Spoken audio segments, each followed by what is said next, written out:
What's up? Today we're gonna have Huntingtown head coach Tobias Jenifer, named co-coach of the year down in Calvert County. This is one of the guys I went to school with at Frostburg. And me and my partner. That's the crazy thing. We all went to Frostburg together. Definitely somebody that who I just had built a great relationship with, and I'm glad to see he's doing good things.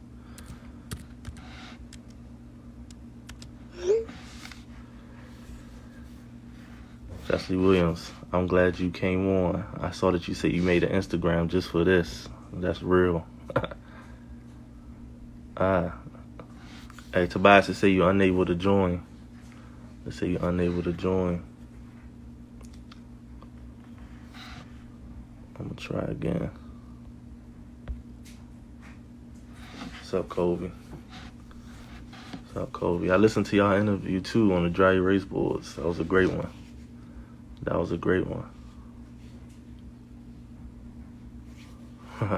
Definitely appreciate the support. There we go.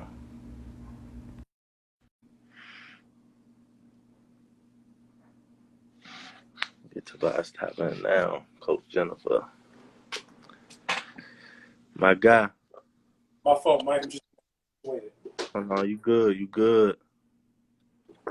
I thought I could use my computer, but I can't. So I'm gonna just use my cell phone. Yeah, the computer will make it a lot easier. Yes, sir, Kobe. You too. You're great. People understand Kobe is the GOAT when it comes to the scouting stuff. Let me tell you something, man. My man Kobe, he is changing the world one scout at a time. Yeah. Fact. What's going on with you, man? I see you've been, keeping up on Facebook. I see you've been pretty busy around the house. Man, it's been crazy, but it's been good. It's been good, man. It's just, I'm sorry. It just came home from the march. So we had a march. Oh, yeah. Just came from How did that go? So it was the whole community down there? Yeah, man. It actually went well, man. It was very peaceful. Walk side by side with the sheriff, and a lot of good came from it. But as of now, I think there's a few people that stayed around. Mm-hmm. The permit for the march, I think, ran out at 7 or 7:30. So now they disperse, and people are giving some kickback, and now it's going to turn. It may turn a little ugly with change. I mean, but nonetheless.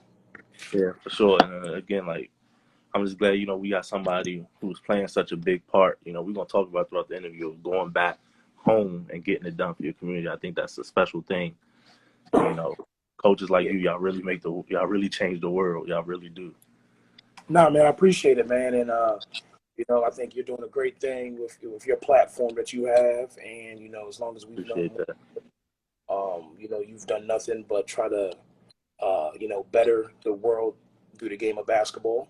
And for that, I'm blessed to call you a friend, and I'm blessed to be on your show today, man. I appreciate it. Same here, man. I was telling my wife and my parents, I'm really excited to have my guy on. It's going to be a good one. And you're making me blush. You might not be able to tell me. You're making me blush a little bit. Hey, so let's start it off. So we're telling people, you played 2 sports in high school, right? Yeah, man. So I played 2 sports in high school. I was kind of like I don't want to say a big fish in a small pond. We had a lot of really, really good athletes at Huntingtown, man. We had a lot of people that just didn't get the recognition they deserved. And, I played side by side with some fantastic athletes, some that I actually got a chance to see tonight at the march.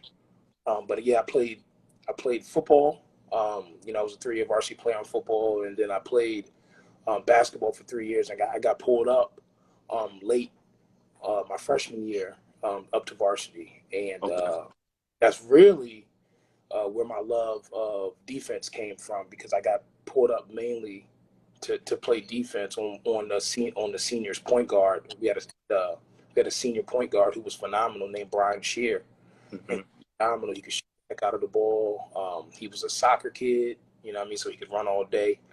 And the coach at the time, Rick Weber, he was pretty much like, hey, I need you to just come up and run around and chase him and make sure, make it tough for him. And that's, really that's what I did. So yeah, that's how it started, really. Yeah, we're gonna definitely talk into that. Me seeing it up close in person multiple times. So playing in high school, and it's weird. We get not. This is all gonna correlate to your high school experience, but it was just when we got to college, you pulled out a picture of you checking my roommate George in the playoffs, Yeah, and man. it was just, Friendly. it was just crazy how small of a world it was. So, like throughout your high school career, like what were some of the best memories you had? Like I said, I played football was my first love, Mm-hmm. really. I was a heck of a football player. I'm not gonna lie. I definitely enjoyed it. But I loved basketball as well, and I put just as much effort on the basketball court as I did on the football field. So, when I got a chance to get on the court and do the things that I know was going to keep me on the court, it was second to none. I truly enjoyed it. Um, you know, I the time, and I don't want to mix my words up, but the time that I had at Huntingtown, um, you know, in those memories, are going to last a lifetime. The friends and things that I made. Yeah. Um, you know, oh yeah, and what was the second part? What was the second part you were saying? I'm sorry. I kind of got No, lost. no. You're good. You're good. No, I was just saying, like, what were some of your like some moments that stood out with you, whether it was on the court or in football, like some of the best moments you had during your career? I guess one of the best moments in basketball. Um, oh my goodness gracious. We played little. I mean, obviously, Huntingtown's a little small town in Calvert County. We played. We were in the 3A. I think we played Crossland. My junior played Crossland. We took out Crossland, who had a kid named Percy. Um, Bucket. he was a bucket, and then we played Friendly, who had AJ Thomas. Yeah, just had Um, more. yeah, who was oh my God, man, that dude could boogie. Took them out at home as well. And Mm-hmm. then we played Largo, who had Mo Sutton, and then we ran into Mo, and that was pretty much it. But I want to say that run that we had in the playoffs that year, nobody really gave us a chance, and that kind of sticks out as a memory to me because, um, we were coming off a really, really bad year the year before. We were a talented team. I was a sophomore that year, and our junior year, we kind of took off. I think we ended up going 17-5 or something of that nature, Yeah. and we played, those PG teams, and we had a really good run until we ran into Largo, of course. They had a mob, Yeah, for sure. but nobody expected us to be there, and the way that we got it done was on the defensive. We played together as a team. Coach Rashawn Gross was a phenomenal um, motivator. He's obviously a mentor of mine. And for that, he got going, man. But like I said, I see Wade just commented Largo, Coach Wade, and we ran into Largo. They had Mo Sutton. I mean, that dude was, whew, every shot we threw up. I mean, I think he blocked it to half court. Yeah. It's hard to match up with a footer, in public school. Like that's tough. That's tough. Yeah, absolutely, man. But we played well, man. I will say this, even though they did beat us, that first quarter we were a little shell shocked. And here's a crazy thing. I'll tell you a little crazy story real quick, and then we can continue. Mm-hmm. Going into that game, we were riding high. We had a really, really good season. We took out some of PG County's biggest teams, and us being from Calvert County, nobody really expected us to be where we were. Right. But I remember we were in film session the game before we played Largo, and I think that game was to go to maybe Comcast. I want to say, um, and my coach Gross, he put on the game of Largo versus maybe it was Gwynn Park, and Maurice Sutton got pushed on the court because he was a skinny dude, Yeah. you know, skinny cat, and he got pushed on the court, I want to say, and the next minute, all he did was he just cocked back and stole the dude's court. And me, I was a football player. I was tough. To me, that didn't bother me, but there were some guys on the team, I think, that were a little intimidated. I'm not going to lie. And when he was like, our coach was like, man, you got to be physical with him. You got to rough him up. He don't like to be tough and this, that, and the other. And I remember looking around at film session, and some of the guys was like, oh, heck no. You know what I mean? And we got to the game. That whole game plan went out the window after the tip. You know what I mean? And that was when Greg Oden was at Ohio State. And he was dunking the ball, sitting on the rim, and that's what it was like in that first quarter, until we got our bearings under us, because it was at Huntingtown. I say second, third, and fourth quarter we played a lot better, and we may have even outscored them down the stretch. But that first quarter, I think they went on it was like 22 or 24-6, 24-8. So, and that was tough to come back from, and we couldn't. Yeah. So. But yeah, man, that was one of my best memories in high school, man. Just that little stretch that we had that my junior year. I was very proud of that, man. I was very proud of that. No, definitely had a run, and I'm glad you touched on like y'all you got some big W's down in PG County. What was it like being an underdog in those games? Because y'all have talent. It's just I guess people don't make that trip to come down there. The local media outlets, myself included, is getting down there, but. How did you feel like going in? Did you feel like y'all had something to prove? Yeah, man. Being from the SMAC, and from a conference that people don't really know much about. We're from a small school, Huntingtown. At that time, Huntingtown was founded in 2004. I think this game took place in 2008. So we weren't very well known. We're 4 years old, and we're on the big stage that this basketball team has been on. So. There was some jitters. People, we were a little nervous, but we were confident. I was confident, and we played well. But nonetheless, we definitely felt like we had something to prove. Because as we see it now, nothing against PG County and nothing like that, or even Baltimore City and even Baltimore County, they get a lot of the recognition. So because and by all means, they're very talented. They got really talented players and amazing coaches. But we felt like we were right in that conversation. And, we felt like we had something to prove. And, for the most part, we did. We went out there business when I was younger. But, we came up short, of course. So. Yeah. Going into anything from senior year that stuck out as well before we move on, or senior year, I was getting some interest. Actually, I had some opportunity to play college basketball. okay. I actually just chose football. I had a couple choices. I chose football,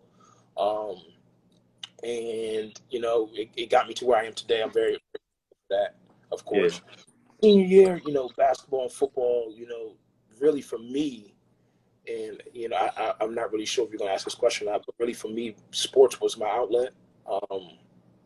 Not that I grew up poor or anything of that nature or in a bad neighborhood, but my family definitely came from a, low socioeconomic, background. So, didn't have much, but, sports was my outlet and it got me to where I am. So, did anything really stand out my senior year?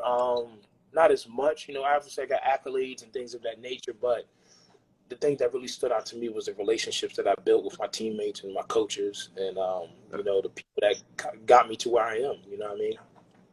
Yeah. Quick, does your record still stand? All-time leader is still at Huntingtown. That's still stand? Oh, man, that's crazy you brought that up. I forgot to even write down the number. I want to say it's about 120. I want to say somewhere in that range is about I got about 120 steals, man. And we actually had a point guard, Kedrick Frank, who's going to play basketball this next year. Got God willing, with the pandemic at Washington College. Yeah. He just missed it. I want to say I think I had about 120, and he finished with 116 or 117. Ah, And this cat was, this dude, he missed one game this year because he was sick. He had the flu, okay. I think. And God, well, I think he would have beat it. I think he finished with 118 or 119, like one or two behind me.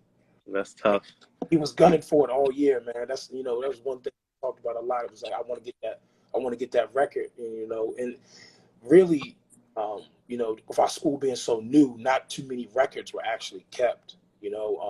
So my job as a coach, I definitely have been trying to do the all-time scores list and things of that I nature saw that. I saw that. as much as I could find, and I found a Yeah. good amount.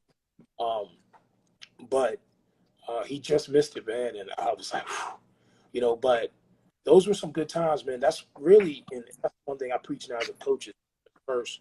Hmm. That's what got me on the court, man. That's what kept me on the court.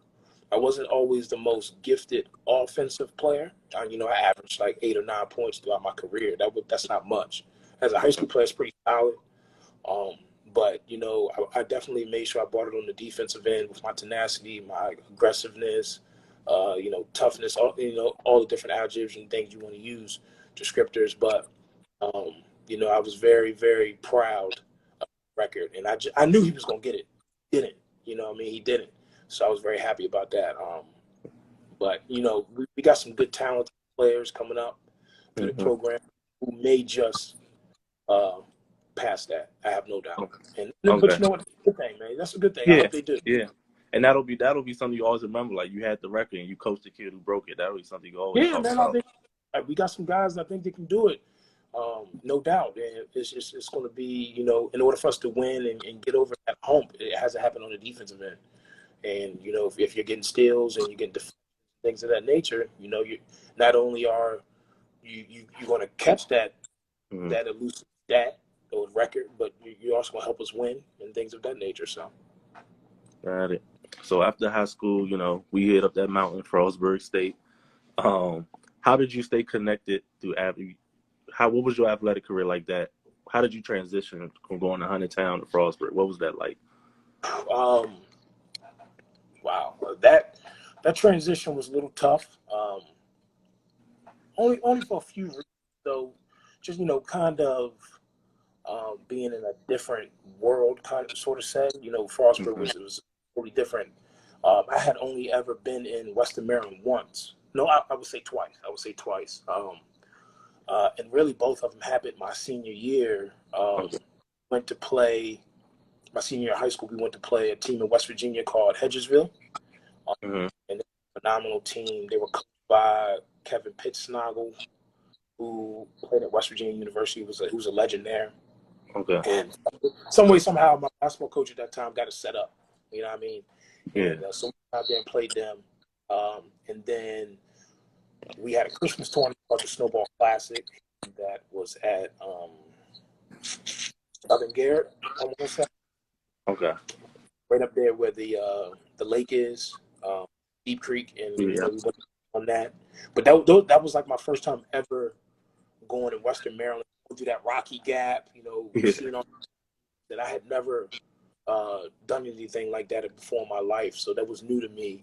So going up to Frostburg was totally a new thing. You know what I mean? It was a Yeah. new adventure, but I was excited for it too.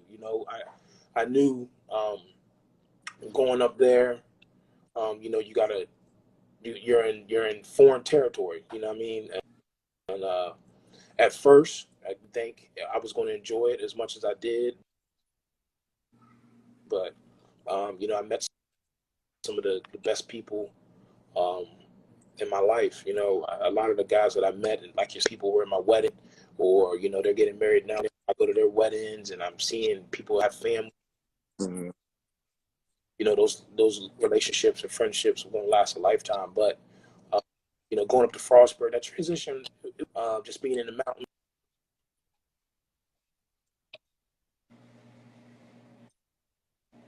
Oh, we losing you a little Bit bit, from home. Tobias. Can you hear me? Bad. Oh, Oh, you back now? Okay, we lost you for a minute. Lost you for a minute. We good. See, You, Melvin was up there. oh my! I hope I was going to before we started. Hopefully, my service isn't too bad. Yeah, it's going in Hopefully, and my out. Like service right is my now, it's service. paused, so I can't see you, and I think it's a delay. You want to hop back out, hop back in? Oh, there we go. There we go. I'm good. I got you now. Yeah, yeah, yeah. We good. All right. It's dark. Yeah, I don't know It what got real happened. dark for some reason. Yeah, hold on. All right. Well, Tobias fixing that. I could definitely, double down what he was saying. It was different hitting up the Frostburg. My only time in Western Maryland was maybe once or twice, like Tobias said, just traveling through, or I used to be a contractor, so I worked up there. I worked with my father, but there we go. Yeah, There we go. there we go. Now, I was gonna tell you my service in my house, man, is terrible. But nonetheless, it was a good little transition, man. I enjoyed my time at Frostburg that first year and playing football and building those relationships, playing basketball with you guys, winning Yeah. championships. So, man. Yeah, and that's the part I wanted to speak on. Like when we talk about, being an all-time still leader, you say the defensive specialist. Like I can attest to that, man. Like people were like, "Yeah, Tobias, he get down on defense." When we started winning the intramurals, I was like, "Oh no, this is a different level. Like, this is a different level." That's funny. That's funny, And I was just looking at some photos the other day. We those intramurals, and like I said, I could have played basketball in college. I chose not to, for many different reasons. Obviously, some financially, but those intramural games and things, man, those were legendary. Honestly, Yeah, some played back then, it was so much fun. It was so intense. The competition was at its highest, man. And yeah, honestly, I never expected that, man. I thought it was gonna be like, Parks and Rec, but it was very, very competitive, and a lot of people that didn't could have even played basketball at Frostburg chose to play girls instead, and that was fun, man. Strapping up some of the best players. That was I took pride in. yeah, yeah. And you did it like every game, like just sit on them. And to me, like it was just amazing to see. Like, man, these people are tough, and Tobias making it look easy. But Yeah, it was. That was like I said. That goes back to when I was in high school. My way of getting on the court was through defense, and I knew, in order for me to stay on the court in high school playing, I had to play defense, and I knew my role. That's the thing that I don't think a lot of kids nowadays really understand is I understood my role, and my role was a defensive specialist, and I scored, by slashing and fast breaks and things of that nature. There was no plays that ran from me. mm, So, I got mine off the muscle. So, but defensively, I took pride in, if you go out there and you average 15, 20, 30, whatever points a game, I wanted to make sure you weren't getting that night. That was my goal. yeah, yeah, So, yeah. So like, they stay connected through athletics, through football, through basketball, and the throughout college. Did you hop in? I can't remember. Did you? We both graduated together in 14. Did you hop right into coaching when you got home, or did you like take a year off, figure it out if you wanted to do it or not? no, man, I graduated. I actually got a job doing ISS. Okay. And, I actually reached out to the football coach first because I wanted to play football. Okay. I was like, I kind of want to coach football. I played it in college. Um, and I was like, I'll get back to the football, of course. And at that time, the football coach wasn't very interested in adding anyone else to the staff. And I didn't take offense to it. I said, okay, but I knew I wanted to coach.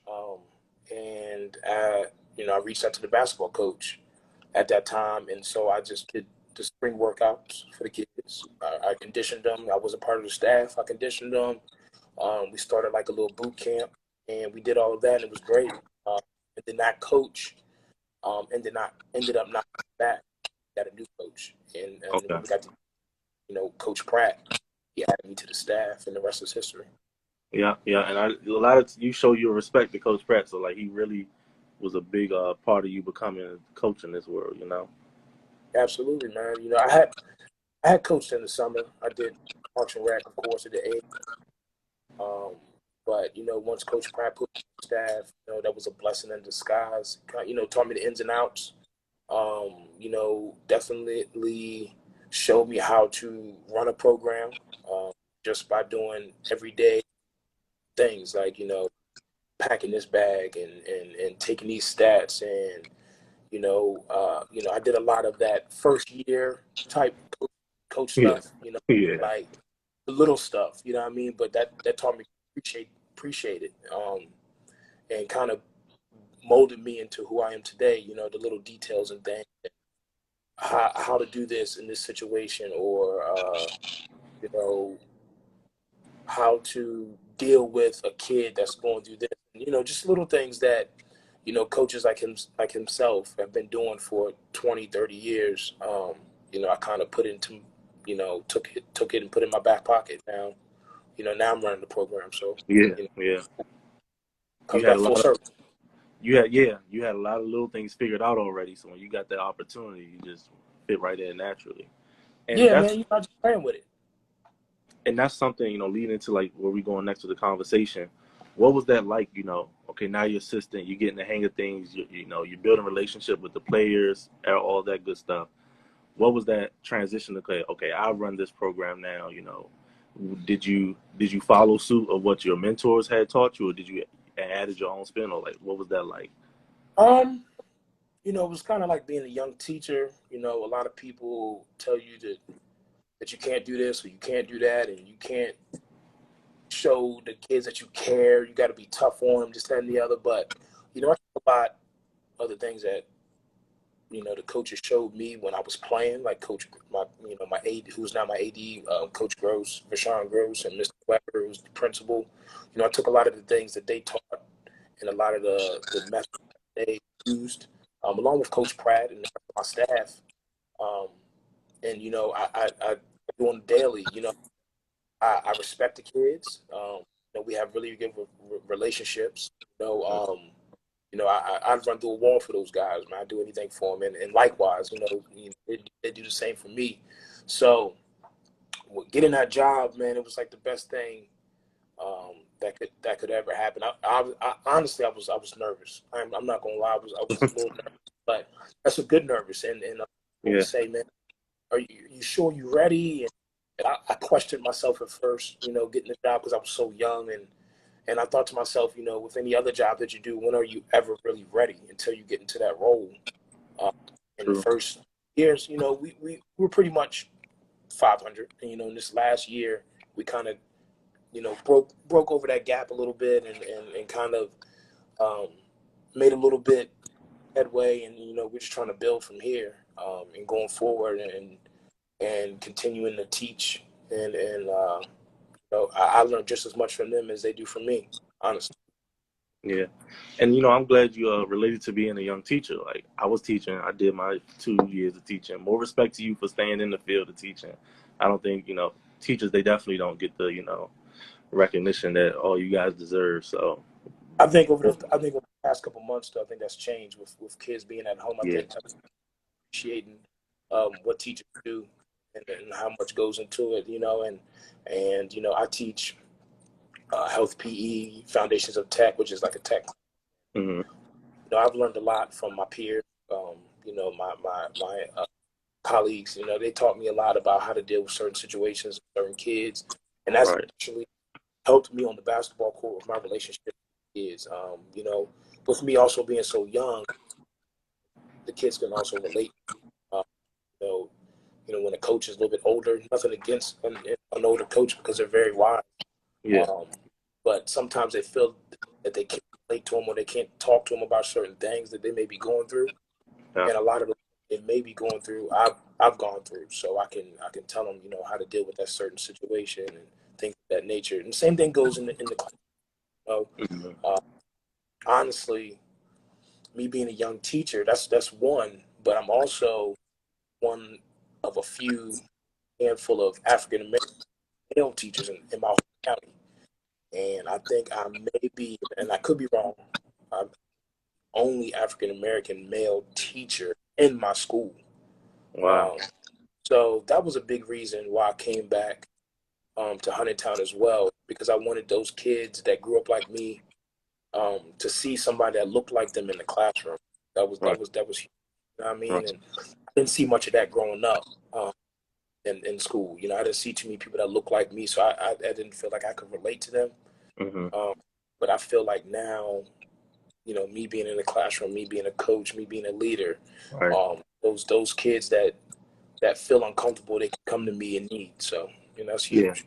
And that's a big thing. Like, being that African American in the school that they can look toward, and you being so visible. It's not like, oh, we don't see him all day and he come here to coach. Like, you're there all day. You're that face. So it's just like, again, that's why I kept saying, like, it's good to talk with someone who's a pillar in that community, because you're there. Is one thing, Absolutely. is you could show up, coach, and no disrespect to, just show up and coach. No disrespect to anybody that does that, but you being a teacher, you being a former student of Huntingtown, it makes that community and that relationship that much stronger. Yeah, man. You know, you gotta. You know, I take pride in bleeding blue and black, man. That's just me. Yeah. Um, you know, a lot of people, don't like the way that I carry myself. I guess sometimes because I'm so prideful and honey. We got fantastic teachers, fantastic athletes. Hmm. And I want to put that on full display. You know? That's just me. You know, I feel like anybody can do that for their community, uh, in their school. You know. Yeah, yeah. No, it's a great thing. It's a great thing. Um, let's talk about this year. So this year, a few Coach of the Year awards, right? Yeah, man. Yeah, it was different. You know, we had a different year, like I said, and I think there was a number of coaches that were deserving of that award, no doubt, no Hmm. doubt. It was a split Coach of the Year award for the conference, Okay. uh, with Coach Jeff Burrell at Great Mills, who had a fantastic year too, man. Um, especially knowing that they lost a key player of theirs, um, Max Brooks. And Yeah. they were still able to be successful and dominant and competitive. They didn't miss a beat, man. And so, he was very deserving of the award. And I'd be remiss if I didn't say that, Coach Brett Campbell at St. Charles wasn't he was very reward deserving of the award of what they were able to accomplish for the first time in history. Yeah. Um, Yeah. Coach Dale Lambert at Thomas Stone was deserving. And so there was a handful of coaches that were deserving to get the award, and I'm just blessed to say that that I share that award this year, um, because it means a lot that the hard work is paying off. Yeah, for sure, for sure. Congratulations again on that. And like just now, you were going through, all these teams, great coaches. I don't think a lot of people understand like how much talent is down there in the SMAC. Like Oh it's yeah, real. It's real. oh So for can you? sure, man. Um, this past year, we had a ton of teams in contention, for titles or regional of that nature. Obviously, St. Charles, who pretty much was running through anybody. They were like a freight train here. They won a collision course with Poly. Yeah, Uh, yeah, and I think that was a big game that a lot of people wanted to see. For myself, yeah, Poly was a different beat. But I think I wanted to see if St. Charles could bang with them. yeah, That was highly anticipated. Obviously, Thomas Stone had a year. Great Mills. Lackey's always competitive. Westlake. hmm, Um, the list goes on. Calvert, Leonardtown. We had a lot of teams here that was so competitive that every night, you had to be on your A game. You had to be on yeah, your A game. yeah, for sure. And this, I'm glad we're talking about, you being a 100 time in SMAC.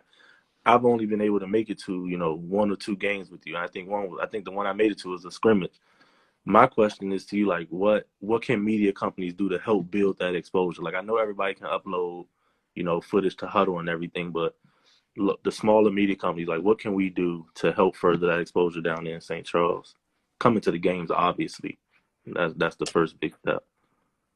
Well, coming down well, we got 3 counties in our conference. We got Charles County, we got Cameron County, we got St. Mary's.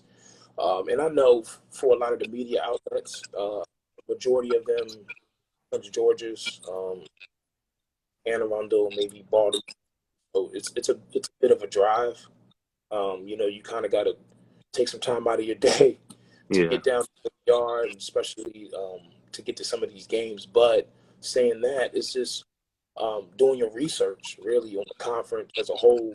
We have a really rich tradition of good basketball in this conference, and it's a shame that we don't get as much recognition as others. I'm not saying that we don't, because we do get some, but they could always be more, and they could always be a little bit better. Um, because I think this past year, I think we got 2 or 3 kids going D1, Mm-hmm. um, which is huge for a conference that only has about 13 teams in 3 counties, or 14 teams. And we got a slew of other kids going. So, um, and the real way that a lot of these recognition is going outside and playing outside the county. Right. In Charles, sorry, PG or DC or Baltimore. So you got to those games, but the only thing I would say for media outlets is, you got to come down. You got to dedicate that time. Okay. And really, set your schedules just like you do anything else. Communicate with those coaches. Come down. Take a Friday where you may come to a Huntingtown game, where you may go to a Westlake or a North Point game. You know what I mean, and check those teams out, man. Because like once again, there's really really good basketball down here, and I Mm-hmm. think it lost in the fray because you got Dominic, PG, and Anna and Baltimore. You know what I mean? So we get overlooked. I would definitely say we get overlooked from time to Yeah, time. yeah, and then honestly, the reason I looked into it so deep is because we were, friends in college, and I was like, dang, I'm starting this media company. My boy Tobias down in SMAC. You don't see much, and I like what you just said. Doing our research of what's going on, what's the matchups we can make. Who are the players who need that little bit of notoriety to, further their athletic and academic career. Absolutely. Yeah, so that's something that's definitely noted on my end, and hopefully some of the other companies take note as well. Yeah, man. And the kids. A lot more kids are playing AAU, travel, things of Yeah. that nature. So getting that recognition to that extent. But once again, I know it's tough. It's like I said, it's a bit of a drive for a media outlet all the way down to Great Mills. You know what I mean, or Leonardtown. That's tough. That's tough. It's a long drive. But if when they had players like D Barnes, you know what I mean, those are guys that are worth going down there and definitely seeing, and they got talent. Oh, Mm-hmm. down here seeing, you know what I mean? All right, so next season, whenever this stuff is over, I'm definitely, my word, we will be down there for sure. We'll be down. Absolutely. I mean, I appreciate that, man.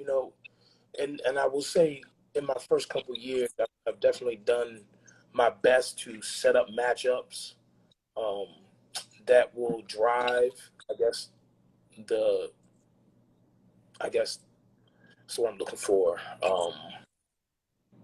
Oh man, I lose my train of thought. But I definitely try to set up matchups that are interesting. I guess I should say. Yeah, They're that's going gonna to just bring that's going to bring the cameras out. We can be real about it. yeah. That's the thing, man. When you have matchups with teams like St. Charles and North Point and Westlake and things of that nature, those are big caliber games that are worth going to high level coaching and high level basketball. Yeah. But I definitely tried to set up my schedule that we had teams on the schedule that people out and see play and see us play against them. You know what I mean? So let's talk about this most recent season. Didn't obviously didn't end the way you wanted it. Didn't really end the way anybody wanted it with the virus. But what was this experience like for you? Like y'all were on the brink of making that trip down to Xfinity. What was like this? Was it a learning experience? I mean, I know every year is a learning experience, but what did you take away from this season with the group of guys you had? Oh man, I tell you this last group that we just had, and not that every group that I've coached isn't special. I mean, we got some really really special kids. Of course. Some kids kids that are out here doing and making this world a better place. But this group of seniors that I had this past year, I've been their only coach in high school. So their freshman year, I was a head JV coach, and we had a really good year. And then, each year since then, the guys who got moved up to varsity as sophomores, I've been their coach. And then, junior and senior year. So this group is a very special group and dear to my heart. We were, I would say we had a pretty solid year. Didn't end the way we wanted it to, but we had a really, really tough schedule, man. We had Delaney on there. We had St. Paul's early. We had Westlake early. We had North Point early. So like our first 6 games, it was like pushing them. Oh man. And I told myself, man, if we can come out of here over 500 these first 6 games, that'll be very special. And we did. We came out 4-2. And that's stretch, man. Yeah, and it was like a murder's row of teams. But we came out 4-2, and then we hit a rough patch, but we kept it together. And then we even put ourselves in contention for the conference championship. I mean, we played St. Charles again. Yeah. And I will say this: I know you got Coach on next week. Yeah. He's a phenomenal guy. I've got a chance to kind of get to know him over the past couple of years, especially through social media and things of that nature.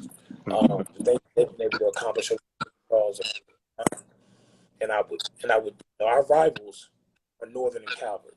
Probably our top rivals, probably Northern. But if I had to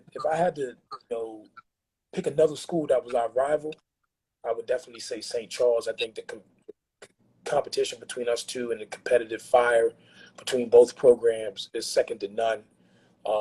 I think we've opened with St. Charles like every year. My first 3 years coaching, you know what I mean? And then we end up playing them every year the first round of playoffs. So, we start with them and they've taken us out, except for this year. I'm gonna take that. So, they've burst our bubble the last couple of years, and but I think it's a competition, man, and they're just as competitive as ever. They do a great job over there, and I'm gonna continue to get our kids ready to keep competing with them, man, and making sure that we're able to get over that hump. Sooner or later, we're gonna get over that hump. We're gonna get them. Yeah, for sure. And honestly, this past year, the last game, well, actually, this past year, we were extremely competitive with them this year. Some people probably say otherwise, but we gave them some great games this year. 2 great games. First game of the season, we were right there, knocking on the door late in the game with a turnover late, I think, and that put them up 6. It was a turnover and a steal, put them up 6 with like 4 minutes. And then after that, they kind of played the foul in the free throw game, and they kind of ballooned it up to double digits. Got it. And then in the playoffs, we played not the playoffs. I'm sorry, SMAC championship game, which that game was an amazing atmosphere over there at St. Charles. That game was extremely tough, man. That game was so much fun. And Zeke will tell you, cameras everywhere. My kids didn't back down. Yeah. We had a great game. Played them so tough, so late in the fourth quarter. They pulled it out, and hats off to them.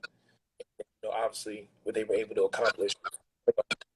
But then we ran into Oxford Hill playoffs, and they took us out. So my man Ron over there, it was different. He's a different animal, man. For sure. And I'm again, you bring up a lot of points that I had questions about. You coached him over the summer. Yeah. So did you feel like, you had somewhat of an upper hand, like kind of knowing his game a little bit, and you would prepare your team like to what his tendencies and everything? So I don't know if Ron's gonna see this or not. I'm sure somebody on here will probably message him or be like, "Oh man, Coach Tobias was on there and he mentioned me," but that team that they had, it was bigger than Ron Polite. You know what I mean? They had some really, really good players on their team. They had, Malik Holland, who's a sharpshooter, man. Lights out. Oh my gosh, dude. I Lights out. mean, off screens, he looked like freaking Reggie Miller running off screens. And they had a pass. Was it Mike? It's Mike Sumner. Mike Sumner. Mike Sumner. I'm sorry, I didn't forget his name. Mike Sumner, who transferred back to Yeah. there for his Riken. So Yeah. they had more than Ron Polite, but he was like the icing on the cake for real. And me being able to coach, watch his progression, watch his leadership, everything about him, man. He was a phenomenal. And mind you, I coached a very, very good point guard this year as well, in Kendrick Frank, Yeah. who was a beast among. Yeah. I can just put it like that. But Ron, how poised he was. He can get to the basket. He's sneaky. He's sneaky. Got sneaky hops. He'll dunk on you. I watched him firsthand over the summer. His handle.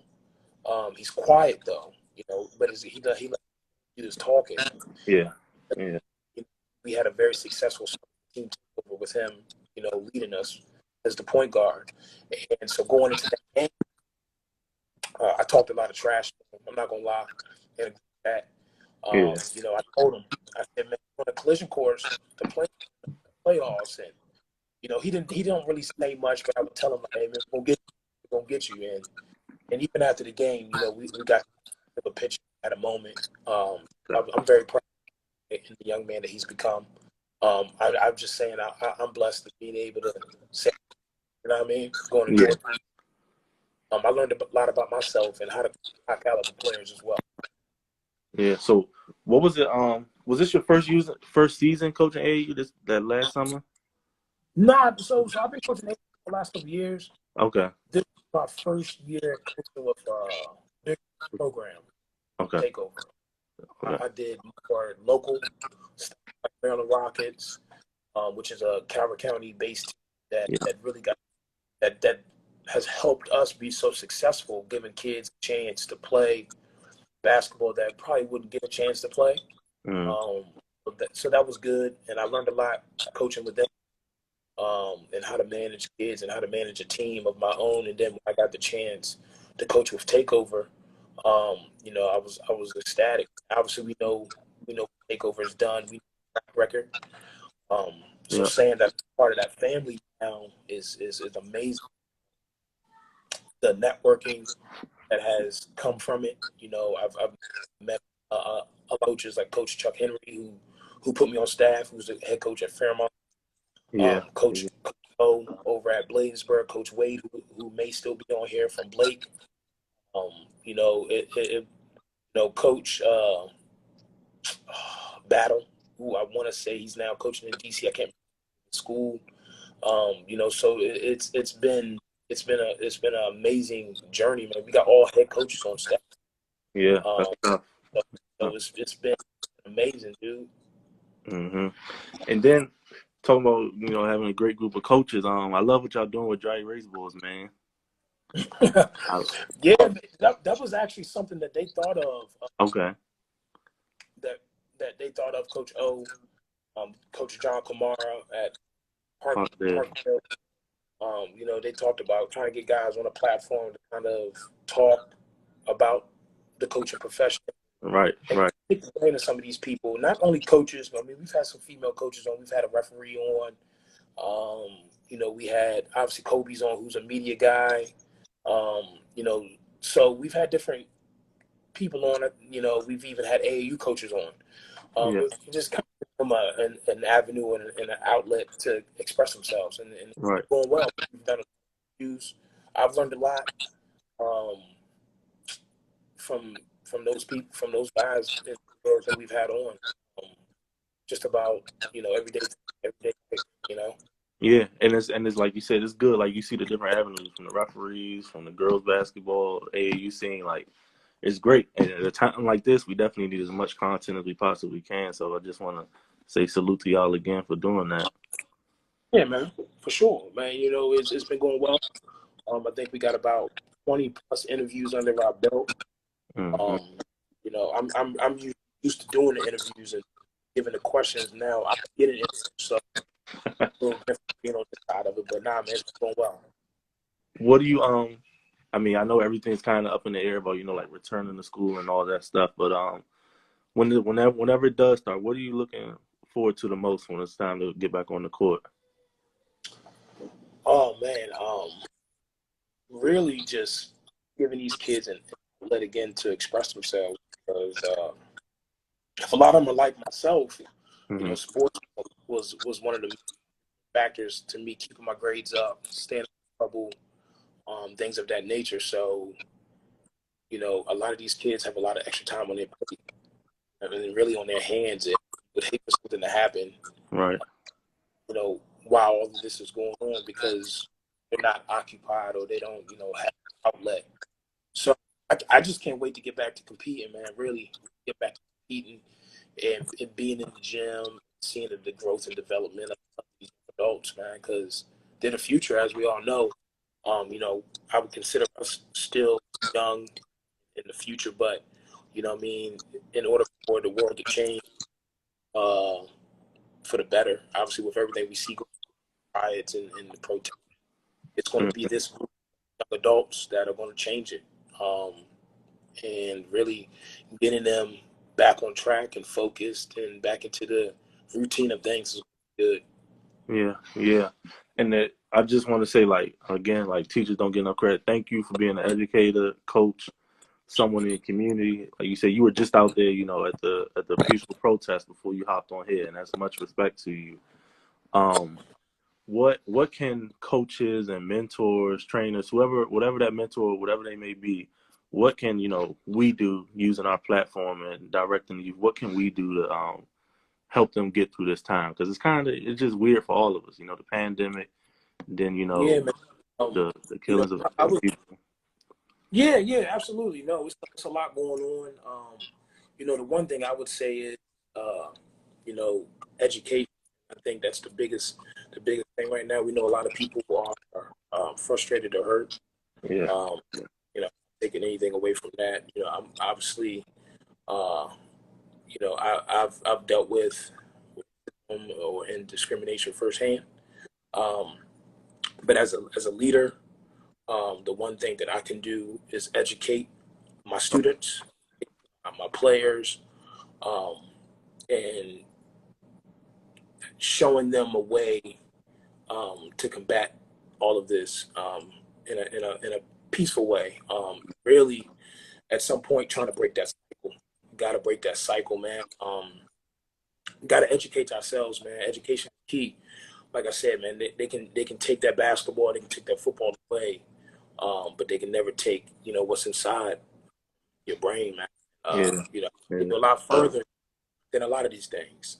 Not that and I know that's kind of cliche, and a lot of coaches probably say that, but it's the truth, man. yeah. Um, Cliches always have so much truth in it. I love cliches. They're true. Like, yeah, man. It's not about wins and losses, really, man. It's about educating the kids, man. Got to educate these kids on everyday life and the pitfalls and things and the struggles that people are going through, yeah, because that's what's going to get us over this hump. And obviously, that's going to break this cycle of discrimination and racism and things of that. Obviously, we're always going to have some out there that are going to push the limits and hmm, frustrate people and things of that nature. But you got to do one at a time, man. If you can help one, then I feel like you yeah. did your job. Yeah, yeah, Jordan, my partner Jordan, he was on here earlier, and we just talked about Yeah, that, man. like, especially with teaching. Like, I noticed, like, if you got 25 kids in front of you, if you reaching 3, 4 of them, you just keep pushing with those 3, 4, and like That's the in a situation like this, does not sound like many. Oh, it's hundreds, it's thousands, but if it's 1,000 people and you could reach 100 of them, you keep moving because that 100 will turn to 200, that 200 turn into 400. It keeps yeah. growing. So I Drive definitely, forward. That's it. yeah, Absolutely. yeah, It's once again, it's tough, man. Living in this world today. mm, Uh, we have to be strong. We have to be dedicated, and I'm gonna continue to say it, man. We got to stay educated. That an educated person of color is a very very dangerous person, man, because things that you can and cannot do. You obviously know right from wrong. Mm-hmm. And being in my county, being in my school, we're predominantly white school, you know, Mm-hmm. and just educating the black kids that I come in contact with. Also educating, you know, the white kids that have in the classroom and on my teams, man. I have just as much relationship with those students as I do with students who look like me. You know what I Yeah, mean? yeah, yeah, And that, you know, that's huge. yeah, for sure. Again, could continue to be that pillar in the community, bro. You understand? Like I have so much respect. Like both my parents, they were from small town, so I know how the small town vibes can get at times. So being that person in the community that kids, even adults, can look to be like that concrete foundation, you're a strong dude, and we just appreciate you, bro. No, I truly appreciate it, man. And once again, man, I just want to say that I'm blessed that you even thought to put me on your show, man. I've seen a lot of the big name people you've had on here, and I was truly blessed and touched that you were able to think of me in that way. I also say this, you know, I seen you post on social media about things that have been going on, and I want to say that I'm very proud of you, man, for speaking up on what you believe in. Appreciate Um, you. Appreciate you. we need people like that, man. You know, doing it the right way though, not going out here disrespecting anybody of anything of that, Yeah, but you're yeah. doing it the right way. You spoke about your dad and things of that nature. If I'm not mistaken. Yeah, no, no, you're right. You're right. You're right. Yeah, and so I was taken back by that, man, because you see it from both sides. Yeah. You see it from both sides. You understand why people are doing what they're doing, but you also understand that, you know, that you don't need to go out here fool and you know and loot and things of that nature. So you see it from both. You see it from both points, and you know I have nothing but respect for you, and because we had Kobe on the show, and I also say this, man. You know, being an evaluator or media, you guys get a lot of kickback for not posting this kid or not Yeah. that or saying that. So I just want to say, man, you stick to your guns. You always tell the truth. You try to get out there and cover the best talent and the most high profile or the best high profile games and things of that nature, man. So you're doing a great thing too, and you're a heck of a father, man, and and a husband. Appreciate that. Appreciate that. That's my thing. That's I did take some time off to get adjusted to being a family man. It took some adjustments, and I'm just happy to be out here trying to get to as many games as I can. Like I was talking to somebody this year, I was only able to get to a lot of the private and prep just because me and my wife's schedule, Yeah, kids and everything. But trust me, I'll be back up there in the public scene, and I promise you, I'll be down there at Huntingtown. yeah, man. Hey, whenever you come, dude, you come right down for, and you know I'll have your name on the list and get you right there, man. No problem, man. You know you're like family to me. We go way back. We go back from when I used to pick you up. You know, back in Fort Washington, we pick you up going back and forth to Frostburg, man. When I first got my car, Crazy, so right? such a long time ago. But um, he said you got to come to Churchill. I seen somebody at the Churchill, bottom. yeah. Yeah, Um, I got to see Churchill when they played Parkville. That was a controversial game to some people, so I definitely got to go see them. man, hey, my man, Coach Josh up at Parkville, man. We scrimmaged them. Oh man, they had a heck of a mob, man. But that game was wild. The Yeah, ending, yeah, the yeah, shots, the controversy. That's what makes high school sports so much fun, man. Pure. yeah, The kids yeah, are doing it for the love of the game. The coaches are doing it for the love of the game. Don't get paid much. Don't get compensated much. That's not what it's about, man. He said that's a right. whole nother different so, for sure. But yeah, man. You know, I truly appreciate the platform, dude. You know, you being able to get me on for 30, 40 minutes, man. It was so much fun, dude, and just a chance to talk and converse and get your mind off of things because there's so much hate in the world right now. Yeah, Positivity, dude. yeah, yeah, for sure, for sure. Let's say we got like 10 seconds left, so I just want to again thank you for coming on. Keep doing what you're doing. Of course, we'll talk off air like we always do. Always, brother, man. Keep doing you. Love you, boy. All right, love you too. Be safe. All right, brother. All right.